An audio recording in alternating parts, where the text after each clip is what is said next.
right, to start us off this hour, we're going to have a look at the connections between the United States and Wicklow, well, Florida in particular, and around about Wicklow County, as they call it, County Wicklow. And to tell us more, Larry Furlong is here. Larry, first of all, have to establish your credentials and your Irish connections and whatever. What's the family connection? Well, my family connection is Carlow and Tipperary. My grandfather was born in Knockgrow, Ballymurphy, Boris, County Carlow. My grandmother was born in Pecan near Neenah in Tipperary. And I have family in the ones, some left, some stayed. The ones that stayed, I've made connections with over the years and began coming to Ireland, I think, in 1980. And I've been coming about every 5 or 6 years since. So I love it over here. It's a beautiful place, great people, and it's sort of a home to me, second home anyway.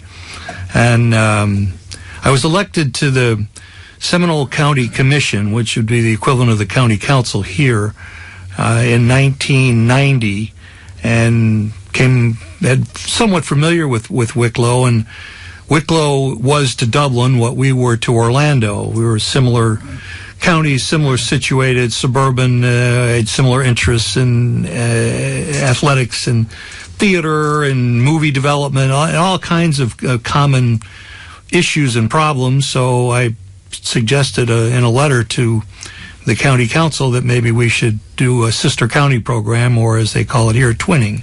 And that came to pass and was active for probably 2 decades, as far as I know. I've been retired and out of politics now for about 12 years, thank God, so I don't keep up with it like I used to. And what's the benefits of twinning? Some people who might be a bit cynical might say, well, it's great to have elected politicians and they go off on little junkets to themselves and have a good time. But the people, the residents, the citizens, they don't really see any benefit. Well, that was an issue on both sides of the water, and I knew that would be an issue. So the taxpayers never sent me. I paid for me to come, and so there wasn't any cost issues for Seminole County. But we shared ideas on a lot of things. Just as one example, housing in Ireland is much better managed for low-income people than it is in the United States. If you've been, and most visitors, particularly from Ireland, that go to the United States, I mean, we have a lot of homeless people walking around the streets pushing their belongings, and you don't really see that in Ireland. It's just not acceptable. And so we came to learn from you.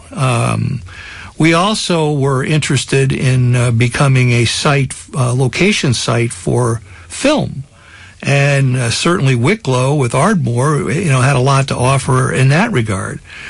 We had a very active economic development commission to recruit businesses to Seminole County, and the Wicklow county manager and the councilman all came to see how we were doing that, because we had been very successful in attracting businesses. So there was a lot of benefits, indirect and direct, to the citizens of both counties. We actually have a school in Seminole County called Wicklow Elementary, which was named after County Wicklow. I always felt that it was a good cultural exchange, but it was done because of, not so much because of an Irish connection, but more because of common interests and a common language, so that you could share ideas back and forth. Right, and how strong is that today? No. I'm sorry to say I don't think it's as strong as it was. The downturn in the economy in Ireland and the United States hit about the same time, and anything that was considered perhaps frivolous went down. And I can't honestly say it's as strong as it once was. But for during World Cup, for example, we hosted the Irish team. That was a great boon for Seminole County, that they trained with us, stayed in our hotels. We had record occupancy those years, and all our right. Yeah. Oh yeah, it was a wonderful. 1994 was it? 94. Yeah. And so I hopefully it'll maybe after this program it'll pick back up again. Is there things that would be mutually beneficial now in 2016? Oh, I certainly think so. I think that the Wicklow community could come and take a look at some of the things that Seminole has done in terms of parks and recreation, in terms of what we call sports tourism. I think that would be helpful. I think that the way that Ireland and Wicklow manage their growth is something that we could learn from, because we frankly create a lot of growth and then have to try to figure out how to create the services to go with it after the fact, and that's not very good planning. So it's interesting to hear that your housing, you learned from us. Well, we've got a bit of an acute crisis at the moment with not enough housing, but I can take the point where housing is so very expensive in the United States, you know. It is expensive, but it's expensive in Ireland too, and there's a better respect for balancing the needs of the surrounding property owners with the developers' desires in Ireland. It's more difficult, from what I understand, to get planning permission here than it can be in the United States, where we're quick to bulldoze anything and everything. And frankly, Seminole was that way. That's what led me into politics, to try to rein some of this uncontrolled growth in. And over time, as our county built up, our commission became more and more conscious of that, and we're in disagreements from time to time with our neighbors in Orlando over their push into the rural and agricultural areas. So those issues are universal in a growing community, and I guess growth is a good thing as long as it's properly managed. Yeah. A lot of people are flying to Orlando these days, especially with Disney and Universal Studios and all sorts of things. Well, I flew Aer Lingus here, and I think I was maybe, my wife and I were two of maybe 4 or 5 Americans. Plane was full. It was all Irish, loaded up with sunburns and packages headed for home. So the tourism trade between Central Florida and Ireland is terrific. They love to come, and we love to have them. So it's great. Yeah. Is it still a retirement state, Florida? Certainly parts of it are. Orlando, not quite so much. That type of development didn't really expand and grow in the Orlando area the way it did, say, in Naples or Fort Myers on the southwest coast of Florida, or down in Fort Lauderdale, Palm Beach on the southeast coast. We're a young city, Orlando. We're one of the fastest growing. There's a lot of business, industry, technology. Again, very similar to Wicklow in Ireland. You're in the middle of your presidential election at the moment. Florida, what's Florida like as a state? Traditionally, we've heard President Bush's brother, of course, there. And how are things gearing up?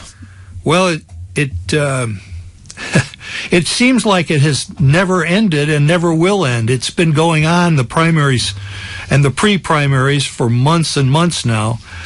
Florida is a swing state, and the swing part of Florida is Seminole County, Orlando, basically the area between Daytona Beach and Tampa.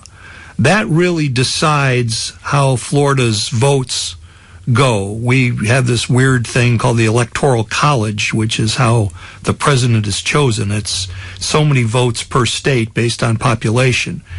So it is certainly possible to win the popular vote and not win the presidency in the United States. Happened several times.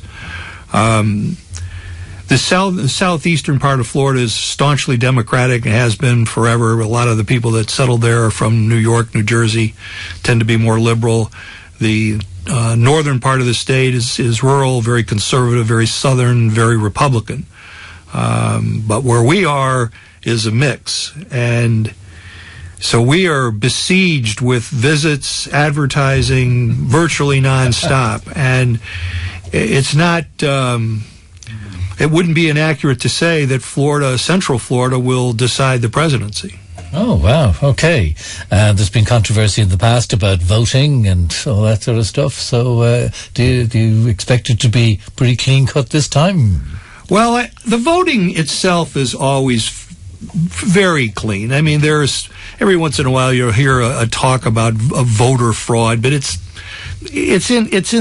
inconsequential in terms of the results in almost every case.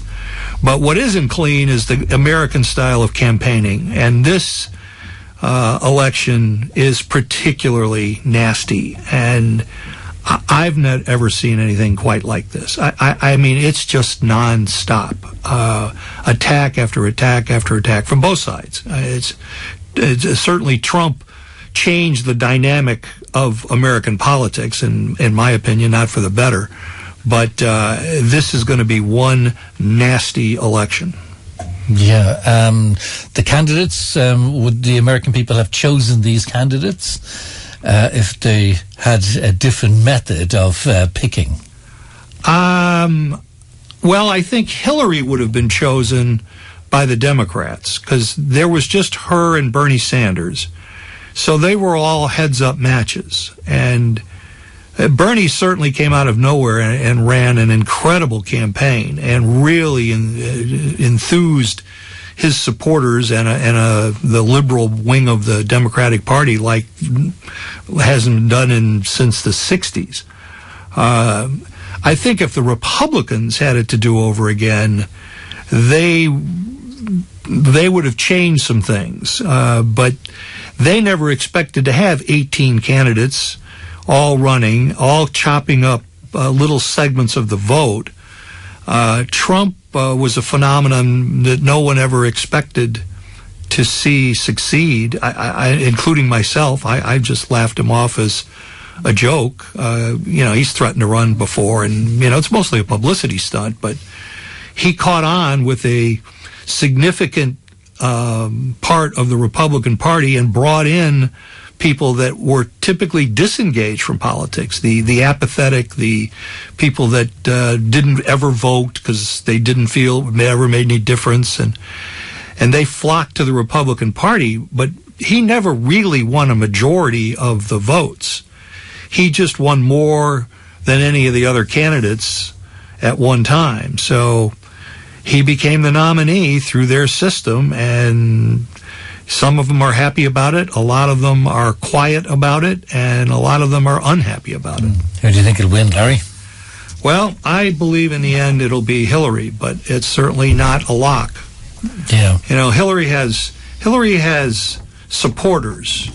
Trump has followers.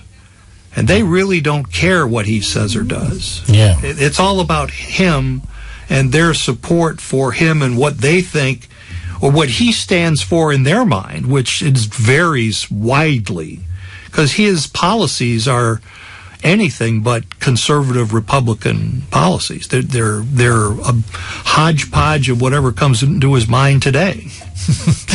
Finally, Larry, it's Larry Furlong, who was involved in the twinning of Seminole County in Florida near Orlando with County Wicklow. What are you doing on this visit? Is it a social visit, or are you doing anything else? Well, this is a social visit for me. I have a lot of family in Ireland that I've kept up with over the years, distant cousins, but we've become very close. This is my 7th trip, and I've been coming here since 1980 and enjoy Ireland immensely. Never seem to go anywhere else in the world but here, so I'm a good loyal tourist for Ireland, that's for sure. But we're touring around, actually going to go to Scotland. My wife's family came from Scotland, so we're going to spend a few days there. But I'm taking some of my Tipperary cousins for protection, so they'll help me out. Very good. Good to meet you, Larry. Nice meeting you. And well done on all your work with linking County Wicklow and Seminole County in Florida over the years. Well, thanks for having me. Nice to see you. That's Larry Furlong there. It's the morning show at East Coast.